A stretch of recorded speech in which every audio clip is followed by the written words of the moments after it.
The 1 million pound banknote. When I was 27 years old, I was a mining broker's clerk in San Francisco and an expert in all the details of stock traffic. I was alone in the world and had nothing to depend upon but my wits and a clean reputation. But these were setting my feet in the road to eventual fortune, and I was content with the prospect. My time was my own after the afternoon board Saturdays, and I was accustomed to put it in on a little sailboat on the bay. One day, I ventured too far and was carried out to sea. Just at nightfall, when hope was about gone, I was picked up by a small brig which was bound for London. It was a long and stormy voyage, and they made me work my passage without pay, as a common sailor. When I stepped ashore in London, my clothes were ragged and shabby, and I had only $1 in my pocket. This money fed and sheltered me 24 hours. During the next 24, I went without food and shelter. About 10 o'clock on the following morning, seedy and hungry, I was dragging myself along Portland Place when a child that was passing, towed by a nursemaid, tossed a luscious big pear, minus one bite, into the gutter. I stopped, of course, and fastened my desiring eye on that muddy treasure. My mouth watered for it, my stomach craved it, my whole being begged for it. But every time I made a move to get it, some passing eye detected my purpose, and of course I straightened up then and looked indifferent, and pretended that I hadn't been thinking about the pear at all. This same thing kept happening, and I couldn't get the pear. I was just getting desperate enough to brave all the shame and to seize it when a window behind me was raised and a gentleman spoke out of it saying, "Step in here, please." I was admitted by a gorgeous flunky and shown into a sumptuous room where a couple of elderly gentlemen were sitting. They sent away the servant and made me sit down. They had just finished their breakfast, and the sight of the remains of it almost overpowered me. I could hardly keep my wits together in the presence of that food, but as I was not asked to sample it, I had to bear my trouble as best I could. Now something had been happening there a little before, which I did not know anything about until a good many days afterwards, but I will tell you about it now. Those two old brothers had been having a pretty hot argument a couple of days before, and had ended by agreeing to decide it by a bet, which is the English way of settling everything. You will remember that the Bank of England once issued 2 notes of £1 million each to be used for a special purpose connected with some public transaction with a foreign country. For some reason or other, only one of these had been used and cancelled. The other still lay in the vaults of the bank. Well, the brothers, chatting along, happened to get to wondering what might be the fate of a perfectly honest and intelligent stranger who should be turned adrift in London without a friend, and with no money but that £1 million banknote, and no way to account for his being in possession of it. Brother A said he would starve to death. Brother B said he wouldn't. Brother A said he couldn't offer it at a bank or anywhere else, because he would be arrested on the spot. So they went on disputing till Brother B said he would bet £20,000 that the man would live 30 days anyway on that million, and keep out of jail too. Brother A took him up. Brother B went down to the bank and bought that note, just like an Englishman, you see, plucked to the backbone. Then he dictated a letter which one of his clerks wrote out in a beautiful round hand, and then the two brothers sat at the window a whole day watching for the right man to give it to. They saw many honest faces go by that were not intelligent enough, many that were intelligent, but not honest enough, many that were both, but the possessors were not poor enough, or if poor enough, were not strangers.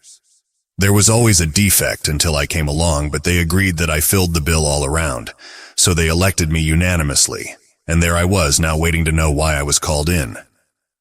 They began to ask me questions about myself, and pretty soon they had my story.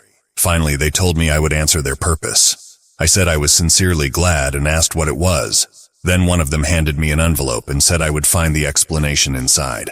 I was going to open it, but he said no, take it to my lodgings and look it over carefully and not be hasty or rash.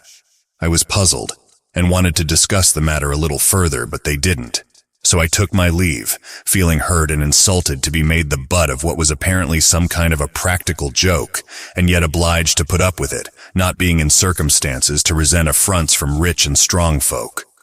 I would have picked up the pear now and eaten it before all the world, but it was gone. So I had lost that by this unlucky business, and the thought of it did not soften my feeling towards those men. As soon as I was out of sight of that house, I opened my envelope and saw that it contained money. My opinion of those people changed, I can tell you.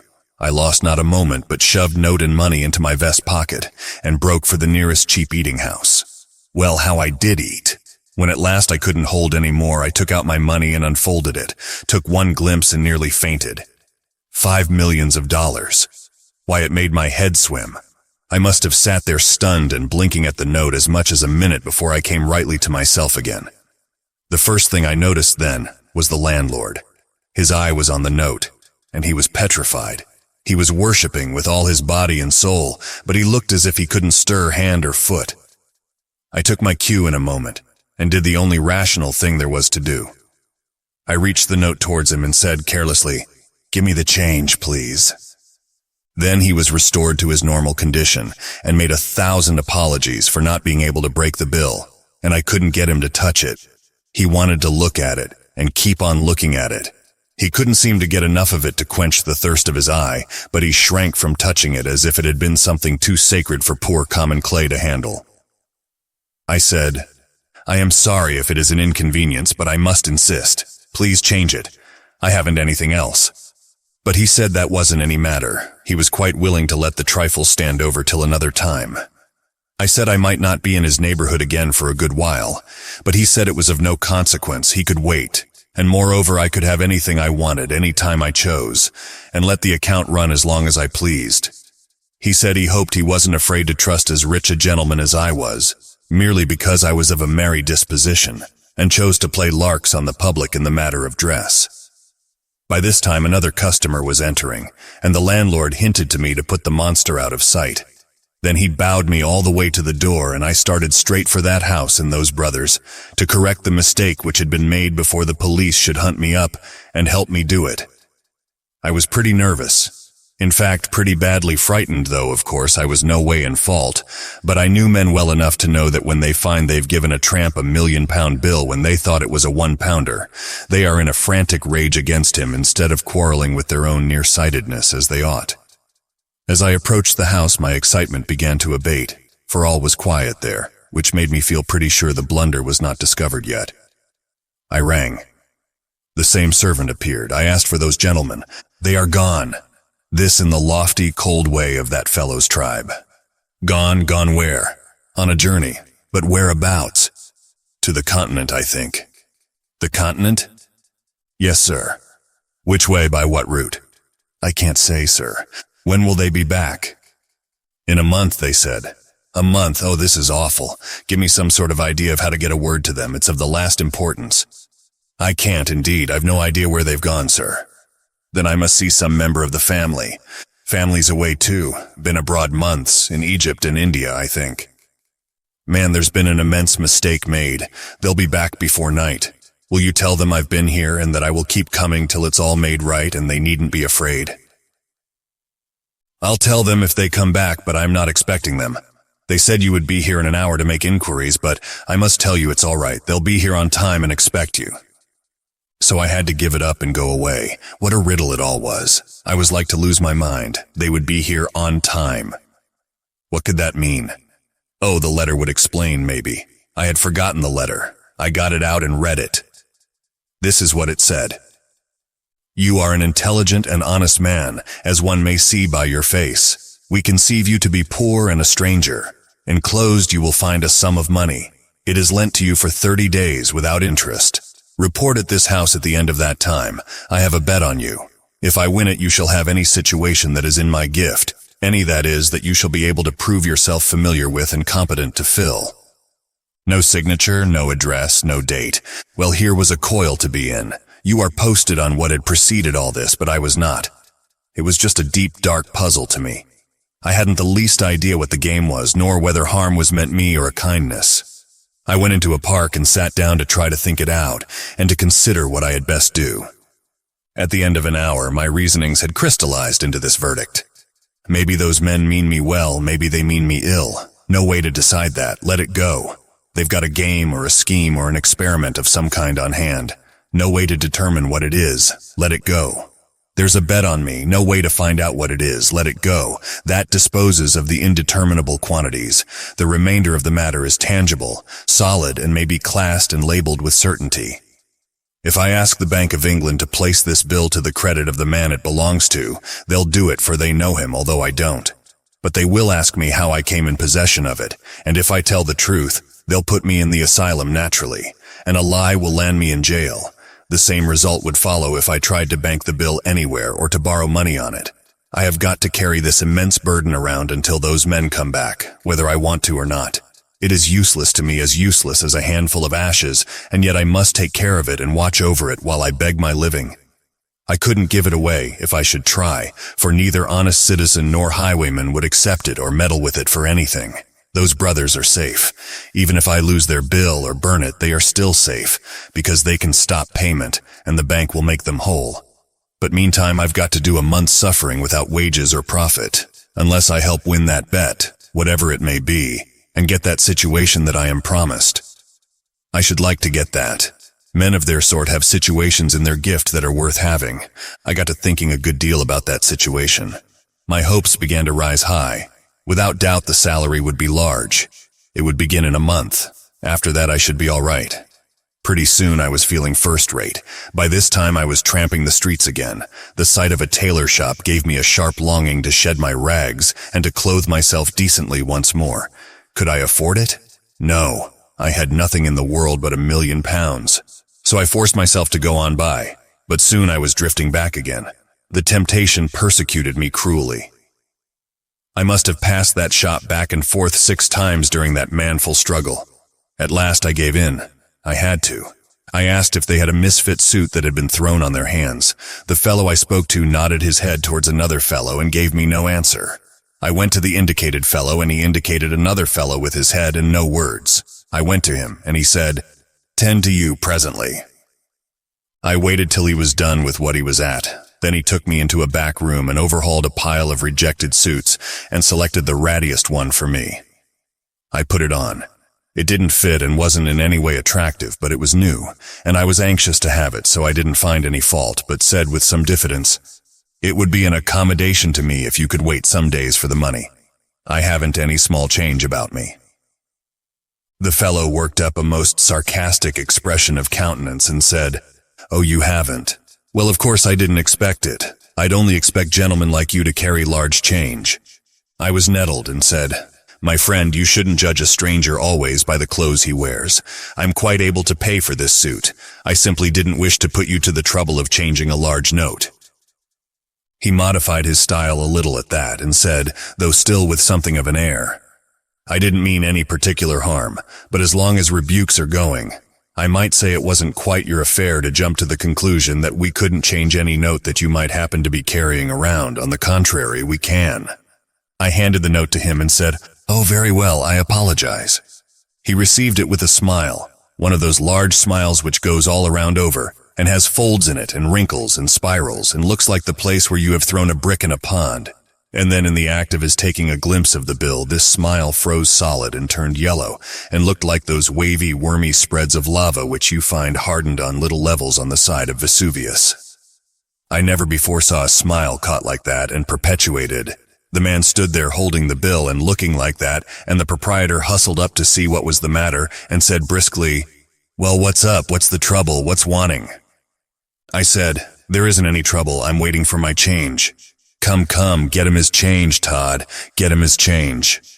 Todd retorted, "Get him his change. It's easy to say, sir, but look at the bill yourself." The proprietor took a look, gave a low, eloquent whistle, then made a dive for the pile of rejected clothing, and began to snatch it this way and that, talking all the time excitedly, and as if to himself. "Sell an eccentric millionaire such an unspeakable suit as that. Todd's a fool, a born fool, always doing something like this. Drives every millionaire away from this place because he can't tell a millionaire from a tramp and never could. Ah, here's the thing I am after. Please get those things off, sir, and throw them in the fire. Do me the favor to put on this shirt and this suit. It's just the thing, the very thing. Plain, rich, modest, and just ducally nobby, made to order for a foreign prince. You may know him, sir, His Serene Highness the Hospodar of Halifax. Had to leave it with us and take a mourning suit because his mother was going to die, which she didn't. But that's all right. We can't always have things the way that is the way they there. Trousers all right, they fit you to a charm, sir. Now the waistcoat. Aha, right again. Now the coat. Lord, look at that now. Perfect, the whole thing. I never saw such a triumph in all my experience. I expressed my satisfaction.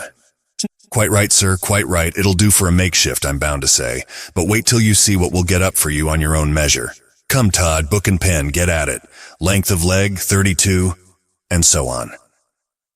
Before I could get in a word, he had measured me, and was giving orders for dress suits, morning suits, shirts, and all sorts of things. When I got a chance, I said, "But my dear sir, I can't give these orders unless you can wait indefinitely or change the bill." Indefinitely, it's a weak word, sir, a weak word. Eternally, that's the word, sir. Todd, rush these things through and send them to the gentleman's address without any waste of time. Let the minor customers wait. Set down the gentleman's address and... I'm changing my quarters. I will drop in and leave the new address. Quite right, sir, quite right. One moment, let me show you out, sir. There, good day, sir, good day. Well, don't you see what was bound to happen? I drifted naturally into buying whatever I wanted and asking for change. Within a week, I was sumptuously equipped with all needful comforts and luxuries, and was housed in an expensive private hotel in Hanover Square. I took my dinners there, but for breakfast I stuck by Harris's humble feeding house, where I had got my first meal on my £1,000,000 bill. I was the making of Harris. The fact had gone all abroad that the foreign crank who carried £1,000,000 bills in his vest pocket was the patron saint of the place. That was enough. From being a poor, struggling little hand-to-mouth enterprise, it had become celebrated and overcrowded with customers. Harris was so grateful that he forced loans upon me and would not be denied, and so, pauper as I was, I had money to spend, and was living like the rich and the great. I judged that there was going to be a crash by and by, but I was in now and must swim across or drown.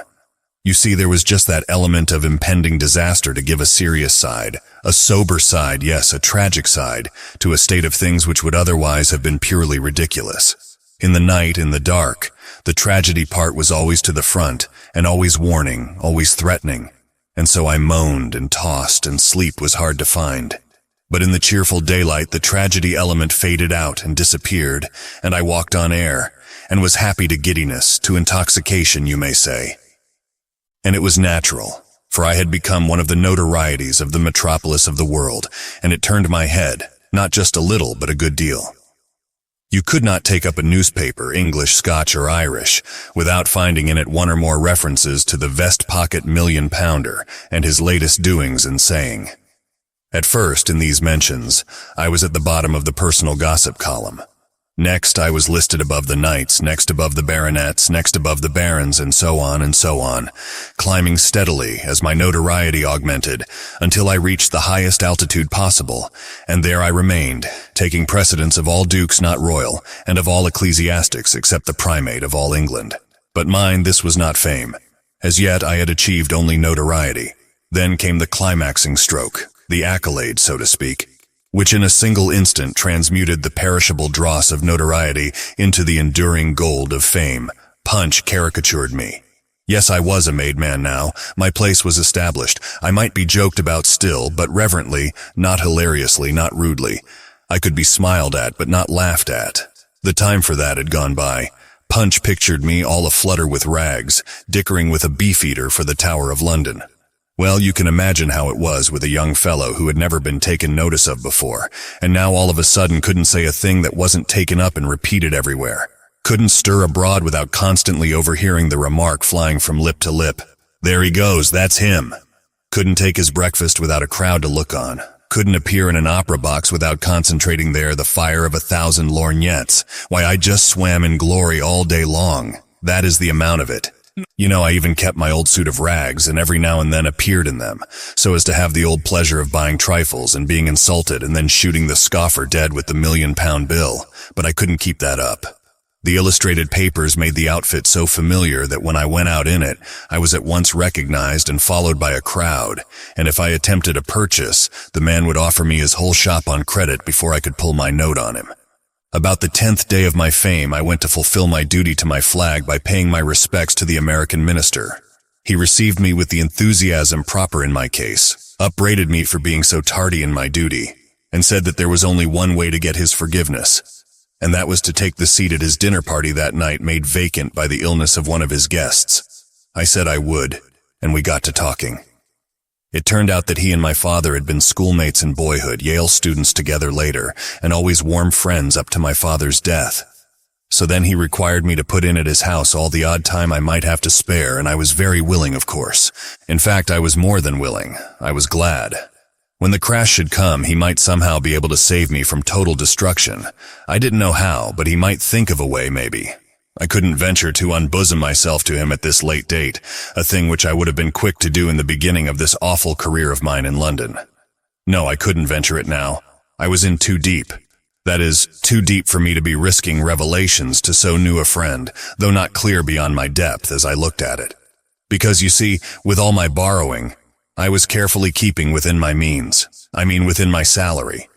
Of course, I couldn't know what my salary was going to be, but I had a good enough basis for an estimate in the fact that if I won the bet, I was to have choice of any situation in that rich old gentleman's gift, provided I was competent, and I should certainly prove competent. I hadn't any doubt about that. And as to the bet, I wasn't worrying about that. I had always been lucky. Now my estimate of the salary was 600 to 1,000 a year, say 600 for the first year, and so on up year by year till I struck the upper figure by proved merit. At present, I was only in debt for my first year's salary. Everybody had been trying to lend me money, but I had fought off the most of them on one pretext or another. So this indebtedness represented only £300 borrowed money. The other £300 represented my keep and my purchases. I believed my second year's salary would carry me through the rest of the month if I went on being cautious and economical, and I intended to look sharply out for that. My month ended, my employer back from his journey. I should be all right once more, for I should at once divide the 2 years' salary among my creditors by assignment and get right down to my work. It was a lovely dinner party of 14, the Duke and Duchess of Shoreditch, and their daughter the Lady Anne Grace Eleanor Celeste, and so forth de Bohun, the Earl and Countess of Newgate, Viscount Cheapside, Lord and Lady Blatherskite, some untitled people of both sexes, the minister and his wife and daughter, and his daughter's visiting friend, an English girl of 22, named Portia Langham, whom I fell in love with in 2 minutes, and she with me. I could see it without glasses. There was still another guest, an American, but I'm a little ahead of my story. While the people were still in the drawing room, wetting up for dinner and coldly inspecting the late comers, the servant announced, "Mr. Lloyd Hastings." The moment the usual civilities were over, Hastings caught sight of me and came straight with cordially outstretched hand, then stopped short when about to shake and said, with an embarrassed look, "I beg your pardon, sir, I thought I knew you." "Why, you do know me, old fellow." "No, are you the vest pocket monster?" "I am indeed. Don't be afraid to call me by my nickname, I'm used to it." Well, this is a surprise. Once or twice I've seen your own name coupled with the nickname, but it never occurred to me that you could be the Henry Adams referred to. Why, it isn't 6 months since you were clerking away for Blake Hopkins in Frisco on a salary, and sitting up nights on an extra allowance, helping me arrange and verify the Gould and Curry extension papers and statistics. The idea of your being in London and a vast millionaire and a colossal celebrity, why, it's the Arabian Nights come again. Man, I can't take it in at all, can't realize it. Give me time to settle the whirl in my head. The fact is, Lloyd, you are no worse off than I am. I can't realize it myself. Dear me, it is stunning now, isn't it? Why, it's just 3 months today since we went to the Miners' Restaurant. No, the What Cheer. Right, it was the What Cheer. Went there at 2 in the morning and had a chop and coffee after a hard 6 hours grind over those extension papers, and I tried to persuade you to come to London with me and offered to get leave of absence for you and pay all your expenses, and give you something over if I succeeded in making the sale. And you would not listen to me, said I wouldn't succeed, and you couldn't afford to lose the run of business and be no end of time getting the hang of things again when you got back home. And yet here you are. How odd it all is. How did you happen to come, and whatever did give you this incredible start? Oh, just an accident. It's a long story, a romance, a body may say. I'll tell you all about it, but not now. When? The end of this month? That's more than a fortnight yet. It's too much of a strain on a person's curiosity. Make it a week. I can't. You'll know why by and by. But how's the trade getting along? His cheerfulness vanished like a breath, and he said with a sigh, "You were a true prophet, Hal. A true prophet. I wish I hadn't come. I don't want to talk about it. But you must. You must come and stop with me tonight when we leave here and tell me all about it. Oh, may I? Are you in earnest? And the water showed in his eyes. Yes, I want to hear the whole story, every word. I'm so grateful, just to find a human interest once more in some voice and in some eye, in me and affairs of mine. After what I've been through here, Lord, I could go down on my knees for it. He gripped my hand hard and braced up and was all right and lively after that for the dinner, which didn't come off. No, the usual thing happened. The thing that is always happening under that vicious and aggravating English system. The matter of precedence couldn't be settled, and so there was no dinner. Englishmen always eat dinner before they go out to dinner because they know the risks they are running. But nobody ever warns the stranger, and so he walks placidly into trap. Of course, nobody was hurt this time, because we had all been to dinner, none of us being novices excepting Hastings, and he having been informed by the minister at the time that he invited him that in deference to the English custom, he had not provided any dinner. Everybody took a lady and processioned down to the dining room, because it is usual to go through the motions. But there the dispute began. The Duke of Shoreditch wanted to take precedence and sit at the head of the table, holding that he outranked a minister who represented merely a nation and not a monarch. But I stood for my rights and refused to yield. In the gossip column, I ranked all dukes not royal and said so, and claimed precedence of this one. It couldn't be settled, of course, struggle as we might and did. He finally, and injudiciously, trying to play birth and antiquity, and I seeing his conqueror and raising him with Adam, whose direct posterity I was, as shown by my name, while he was of a collateral branch, as shown by his, and by his recent Norman origin. So we all processioned back to the drawing room again and had a perpendicular lunch, plate of sardines and a strawberry, and you group yourself and stand up and eat it. Here the religion of precedence is not so strenuous. The two persons of highest rank chuck up a shilling. The one that wins has first go at his strawberry, and the loser gets the shilling. The next two chuck up, then the next two, and so on. After refreshment, tables were brought, and we all played cribbage, 6pence a game. The English never play any game for amusement. If they can't make something or lose something, they don't care which, they won't play. We had a lovely time, certainly two of us had, Miss Langham and I.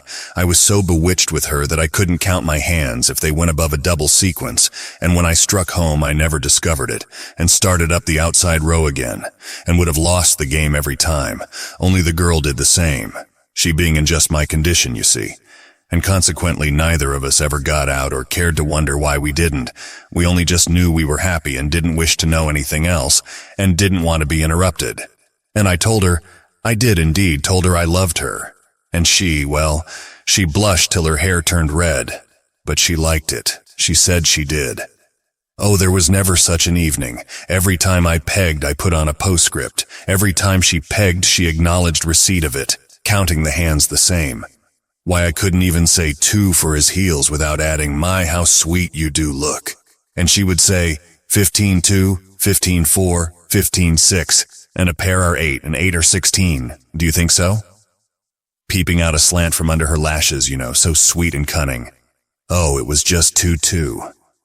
Well, I was perfectly honest and square with her, told her I hadn't a cent in the world but just the £1,000,000 note she'd heard so much talk about, and it didn't belong to me, and that started her curiosity. And then I talked low and told her the whole history right from the start, and it nearly killed her laughing. What in the nation she could find to laugh about I couldn't see, but there it was. Every half-minute some new detail would fetch her, and I would have to stop as much as a minute and a half to give her a chance to settle down again. Why, she laughed herself lame. She did indeed. I never saw anything like it. I mean, I never saw a painful story, a story of a person's troubles and worries and fears, produce just that kind of effect before. So I loved her all the more, seeing she could be so cheerful when there wasn't anything to be cheerful about. For I might soon need that kind of wife, you know, the way things looked. Of course, I told her we should have to wait a couple of years till I could catch up on my salary. But she didn't mind that. Only she hoped I would be as careful as possible in the matter of expenses, and not let them run the least risk of trenching on our 3rd year's pay. Then she began to get a little worried, and wondered if we were making any mistake, and starting the salary on a higher figure for the first year than I would get. This was good sense, and it made me feel a little less confident than I had been feeling before, but it gave me a good business idea. and I brought it frankly out. "Portia, dear, would you mind going with me that day when I confront those old gentlemen?" She shrank a little, but said, "I know, if my being with you would help hearten you, but would it be quite proper, do you think?" "No, I don't know that it would. In fact, I'm afraid it wouldn't, but you see, there's so much dependent upon it that—" "Then I'll go anyway, proper or improper," she said, with a beautiful and generous enthusiasm. "Oh, I shall be so happy to think I'm helping." "Helping, dear? Why, you'll be doing it all. You're so beautiful and so lovely and so winning, that with you there I can pile our salary up till I break those good old fellows, and they'll never have the heart to struggle. Sho, you should have seen the rich blood mount and her happy eyes shine. You wicked flatterer, there isn't a word of truth in what you say, but still I'll go with you. Maybe it will teach you not to expect other people to look with your eyes." Were my doubts dissipated? Was my confidence restored? You may judge by this fact. Privately, I raised my salary to $1,200 the first year on the spot, but I didn't tell her. I saved it for a surprise. All the way home I was in the clouds, Hastings talking, I not hearing a word. When he and I entered my parlor, he brought me to myself with his fervent appreciations of my manifold comforts and luxuries. "Let me just stand here a little and look my fill. Dear me, it's a palace. It's just a palace, and in it everything a body could desire, including cozy coal fire and supper standing ready. Henry, it doesn't merely make me realize how rich you are. It makes me realize, to the bone, to the marrow, how poor I am and how miserable, how defeated, routed, annihilated. Plague take it. This language gave me the cold shudders. It scared me broad awake and made me comprehend that I was standing on a half-inch crust with a crater underneath. I didn't know I had been dreaming. That is, I hadn't been allowing myself to know it for a while back. But now, oh dear. Deep in debt, not a cent in the world, a lovely girl's happiness or woe in my hands, and nothing in front of me but a salary which might never, would never materialize. I am ruined past hope. Nothing can save me. Henry, the mere unconsidered drippings of your daily income would— Oh, my daily income. Here, down with this hot scotch and cheer up your soul. Here's with you, or, no, you're hungry. Sit down and— Not a bite for me, I'm past it. I can't eat these days, but I'll drink with you till I drop. Come. Barrel for barrel, I'm with you. Ready? Here we go. Now then, Lloyd, unreel your story while I brew. Unreel it. What, again? Again, what do you mean by that? Why, I mean, do you want to hear it over again? Do I want to hear it over again? This is a puzzler. Wait, don't take any more of that liquid. You don't need it. Look here, Henry, you alarm me. Didn't I tell you the whole story on the way here? You? Yes, I'll be hanged if I heard a word of it. Henry, this is a serious thing. It troubles me. What did you take up yonder at the minister's? Then it all flashed on me and I owned up like a man. I took the dearest girl in this world prisoner. So then he came with a rush, and we shook and shook and shook till our hands ached, and he didn't blame me for not having heard a word of a story which had lasted while we walked 3 miles. He just sat down then like the patient good fellow he was and told it all over again. Synopsized, it amounted to this. He had come to England with what he thought was a grand opportunity.